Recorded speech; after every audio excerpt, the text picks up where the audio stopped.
Okay, तो welcome to all of you. आप सभी लोगों का इस 10 मिनट के सेशन में स्वागत है। इस 10 मिनट की सीरीज में आज हम लोग बात करने वाले हैं डिजिटल इंडिया 2.0 पर। डिजिटल इंडिया 2.0 भारत का डिजिटल इंडिया की एक दूसरी पहल है, जिसमें हम लोग भारत को डिजिटल इंडिया के रूप में पूर्ण रूप से विकसित करने का कार्य करने की ओर अग्रसर हो रहे हैं। डिजिटल इंडिया 2.0 जो है आपका, ये भारत सरकार की डिजिटल परिवर्तन यानी कि डिजिटल ट्रांसफॉर्मेशन की दूसरी सबसे बड़ी पहल है, जिसे वर्ष 2022-23 के बाद से नई ऊर्जा और तकनीक के साथ लागू किया गया था। इसका उद्देश्य भारत को ज्ञान आधारित अर्थव्यवस्था और डिजिटल रूप से समाज को आगे बढ़ाने का और सशक्त बनाने का एक कार्य किया जा रहा है। साथ ही साथ हम लोग यहाँ पर जानेंगे कि डिजिटल इंडिया 1.0 की प्रमुख उपलब्धियाँ क्या थी। तो डिजिटल इंडिया 2015 से लेकर के 2022 तक हम लोगों ने डिजिटल इंडिया 1.0 को अच्छे तरीके से क्रियान्वित करने का कार्य किया। इसमें 1.26 लाख ग्रामीण पंचायतों तक भारत नेट कनेक्टिविटी को हमने किया। उमंग, डिजी लॉकर, ई हॉस्पिटल, आरोग्य सेतु जैसे ऐप्स का हम लोगों ने बड़े लेवल पर विकास किया। डिजिटल भुगतान में वृद्धि हम लोगों ने की, यूपीआई का विस्तार किया। डिजी लॉकर के जरिए सरकारी दस्तावेजों का जो डिजिटलाइजेशन हमने अच्छे तरीके से किया। साथ ही साथ कॉमन सर्विस सेंटर सीएससी का विस्तार ग्रामीण स्तर तक बहुत बेहतरीन तरीके से करने का प्रयास किया गया। ई गवर्नेंस पोर्टल जैसे आरटीपीएस और भीम, जीईएम ऐसी गवर्नेंस पोर्टल को हम लोगों ने सभी तक पहुंचाने का सफल प्रयास किया है। इसके साथ हम लोगों ने आगे बात किया कि डिजिटल इंडिया 2.0 क्या है और 1.0 के बाद इसकी आवश्यकता क्यों पड़ी। तो हम सभी जानते हैं कि टेक्नोलॉजी बहुत तेजी से बढ़ रही है। 5G के बाद 6G आने वाला है, इंटरनेट ऑफ थिंग्स आ रहा है, आपका क्लाउड कंप्यूटिंग आ गया है, आपका AI आ गया है, रोबोटिक्स आ गए हैं, ब्लॉकचेन टेक्नोलॉजी आ गई है। यहाँ तक कि आप देखेंगे तो 3D प्रिंटिंग, 4D प्रिंटिंग और साथ ही साथ आपको होलोग्राम टेक्नोलॉजी जो है वो आने वाली है, उस पर कार्य किया जा रहा है। तो डिजिटल इंडिया के जो पहला जो वर्जन था उसको और एक्सटेंड करने के लिए और उसको जो है वो और उन्नत रूप देने के लिए हम लोग डिजिटल इंडिया 2.0 को ला रहे हैं। इसमें नई तकनीकों, उन्नत डिजिटल इंफ्रास्ट्रक्चर जैसे AI, 5G, 6G, cloud computing, blockchain technology, metaverse, इन सब क्षेत्रों को इसमें शामिल किया जा रहा है, क्योंकि डिजिटल इंडिया 2.0 आगे चल करके ये हमारा इंडस्ट्रियल रिवॉल्यूशन 4.0 या फ्रंटियर टेक्नोलॉजी का एक बड़ा हिस्सा के रूप में आगे की तरफ बढ़ रहा है। हम ये भी यहाँ पर जानते हैं कि डिजिटल इंडिया 2.0 के प्रमुख उद्देश्य क्या हैं। तो पहला उद्देश्य इसका यही है कि हर नागरिक तक डिजिटल सेवा की पहुंच हो और ऐसी पहुंच हो जो फास्ट, जो ब्रॉडबैंड वाली हो, हाई स्पीड ब्रॉडबैंड हो, लो लेटेंसी हो, उसमें कहीं से भी कोई भी डिसकनेक्शन या कनेक्टिविटी में कोई प्रॉब्लम ना आए। डिजिटल स्किल डेवलपमेंट करने का काम किया जा रहा है। AI, मशीन लर्निंग, ब्लॉकचेन जैसी तकनीकों का उपयोग किया जा रहा है। स्टार्टअप और इनोवेशन को बढ़ावा दिया जा रहा है। डिजिटल यूनिवर्सल एक्सेसिबिलिटी को बढ़ाया जा रहा है। साइबर सिक्योरिटी में मजबूती लाई जा रही है। डिजिटल लोकल जो लैंग्वेज में जो सामग्री को उपलब्ध कराने का लगातार प्रयास किया जा रहा है। ये हमारे डिजिटल 2.0 के उद्देश्य के रूप में इसको हम लोग देख सकते हैं। अब बात आती है कि इसके प्रमुख कंपोनेंट क्या होंगे। तो डिजिटल इंडिया 2.0 के प्रमुख कंपोनेंट में देखा जाए तो पहला हमारा क्या है, यहाँ पर इंफ्रास्ट्रक्चर। हमको अगर डिजिटल इंडिया 2.0 को बेहतरीन करना है तो 5G, Bharat net, cloud infrastructure और डेटा सेंटर हब का विकास करना है। डिजिटल सेवाएं हमको देनी है, जैसे आप देखेंगे ई गवर्नेंस, ई हेल्थ, हेल्थ स्टॉक, यूपीआई 2.0 को हमको बढ़ावा देना है। इनोवेशन और स्टार्टअप को बढ़ावा दिया जा रहा है। AI स्टार्टअप, डिजिटेक कंपनियों को प्रोत्साहन दिया जा रहा है। डिजिटल लिटरेसी को बढ़ा दिया जा रहा है। PMG दिशा योजना के तहत 6 करोड़ लोगों को डिजिटल शिक्षा दी जा रही है। साइबर सुरक्षा, सन इन राष्ट्रीय साइबर समन्वय केंद्र का विकास किया जा रहा है। स्वदेशी टेक्नोलॉजी जैसे भारत में विकसित ऑपरेटिंग सिस्टम, क्लाउड सॉल्यूशन का जो है विकास किया जा रहा है। ये सब क्या है, हमारे 2.0 जो डिजिटल इंडिया है उनके प्रमुख घटक के रूप में इनको हम लोग देख सकते हैं।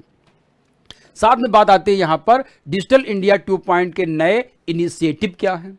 तो डिजिटल इंडिया 2.0 के जो नए इनिशिएटिव हैं उनमें पहला है AI फॉर ऑल। हर नागरिक तक आर्टिफिशियल इंटेलिजेंस की पहुंच होनी चाहिए। इंडिया स्टैक ग्लोबल होना चाहिए, यानी कि यूपीआई, डिजी लॉकर और आपका जो आधार है, इसके प्लेटफॉर्म को वैश्विक मंच पर हमको ले जाना है। भारत का जो इंडिया स्टॉक ग्लोबल है, यूपीआई है, डिजी लॉकर है, इसकी जो है चर्चा G20 में बहुत बड़े लेवल पे हुई थी और दुनिया में भारत को एक सबसे शीर्ष स्तर पर रखा गया था डिजिटलाइजेशन के क्रम में, खास करके ट्रांजैक्शन के क्रम में। भाषणी भाषाई एआई जो प्लेटफॉर्म है, भारतीय भाषाओं में इंटरनेट को उपलब्ध कराने का प्रयास किया जा रहा है। ओपन नेटवर्क फॉर डिजिटल आपका जो यहाँ पर कॉमर्स है, यानी कि ONDC, इसको बढ़ावा दिया जा रहा है। सेंट्रलाइज्ड डिजिटल हेल्थ मिशन और राष्ट्रीय डेटा गवर्नेंस नीति, नेशनल डेटा गवर्नेंस पॉलिसी को इस इनिशिएटिव में शामिल करने के लिए लगातार प्रयास किए जा रहे हैं। हम यहाँ पर देखेंगे कि हमारा जो बजट है, जो एलोकेशन किया गया है डिजिटल 2.0 के लिए, तो वर्ष 2023-24 में डिजिटल इंडिया कार्यक्रम हेतु 14,903 करोड़ रुपए का बजट प्रस्तुत किया गया था। इसमें स्टार्टअप इंडिया और डिजिटल इंडिया के लिए जो है वो विशेष फंड दिया गया था। PM वाणी के तहत वाईफाई हाई स्पॉट्स के विस्तार के लिए भी इसमें बजट को व्यवस्था की गई थी। हम यहाँ पर ये भी देख पा रहे हैं कि आपका डिजिटल इंडिया 2.0 का प्रभाव कहाँ कहाँ पे पड़ रहा है। तो हम ये देख पा रहे हैं कि डिजिटल 2.0 का प्रभाव लगभग सभी क्षेत्रों में हो रहा है। शिक्षा के क्षेत्र में हो रहा है, स्वास्थ्य के क्षेत्र में, ग्रामीण विकास में, महिला सशक्तिकरण में और मीडियम स्मॉल माइक्रो आपके जो एंटरप्रेन्योर्स हैं, उन सभी में इसका डेवलपमेंट या इसका इफेक्ट हमको देखने को मिल रहा है। शिक्षा के क्षेत्र में बात करें हम लोग तो डिजिटल क्लासरूम, ऑनलाइन एग्जाम्स, ई पाठशाला, ई बस्ता, ई एजुकेशन, इसको बढ़ावा मिल रहा है। स्वास्थ्य के क्षेत्र में देखें तो ई संजीवनी, नेशनल डिजिटल हेल्थ मिशन और आपके जो टेली मेडिसिन, ये सब जो है डिजिटल इंडिया 2 के तहत काम कर रहे हैं। ग्रामीण विकास में CSC, रूरल लेवल पर जो डिजिटल बैंकिंग की व्यवस्था करना, विमेन एम्पावरमेंट में डिजिटल स्वरोजगार, इंटरनेट से प्रशिक्षण प्राप्त हो रहा है। MSME के महत्व डिजिटल मार्केटिंग की जा रही है। ONDC से व्यापार में वृद्धि हो रही है। तो हर क्षेत्र में आप डिजिटल इंडिया 2 के प्रभाव को आप देखने का लगातार कार्य कर पा रहे हैं, उसको आप समझ पा रहे हैं। इसके समझ जो चुनौतियां क्या हैं, इसको अगर आपसे पूछा जाए तो डिजिटल इंडिया के समझ जो सबसे बड़ी चुनौतियां हैं वो है डिजिटल डिवाइड होना। अभी तक भी भारत में सभी लोगों तक अबाध रूप से डिजिटल टेक्नोलॉजी या डिजिटल जो इक्विपमेंट्स हैं या डिजिटल के जो आपके टूल्स हैं या डिजिटल डिवाइसेस हैं, वो सभी तक नहीं पहुंच पाई हैं। अगर मोबाइल है तो वहाँ पे इंटरनेट नहीं है, इंटरनेट है तो मोबाइल नहीं है, मोबाइल है तो स्मार्ट मोबाइल नहीं है, महंगा होता है। इससे क्या हो रहा है कि एक बड़ा अच्छा खासा जो है वो डिजिटल डिवाइड ग्रामीण और शहरों के क्षेत्र में डिजिटल डिवाइड के रूप में देखा जा रहा है। इस गैप को पाटना हमारे सामने सबसे बड़ी क्या है, चुनौती है। साथ ही साथ साइबर सुरक्षा खतरे हैं। भारत सरकार ने जो है वो डिजिटल पर्सनल डेटा प्रोटेक्शन के लिए जो है एक कानून बनाया हुआ है, उसको और सही तरीके से करने का प्रयास करना है। लेकिन डिजिटल टेक्नोलॉजी के सामने या डिजिटल इंडिया के सामने अभी भी साइबर के सुरक्षा के खतरे मौजूद हैं। तमाम तरह के जो है साइबर जो क्राइम हो रहे हैं, जो साइबर फ्रॉड हो रहे हैं, उनसे जो है वो हमको चैलेंज है और उसको हमको और अच्छे तरीके से उनसे निपटने के लिए हमको कानून और चीज़ों को डेवलप करना होगा।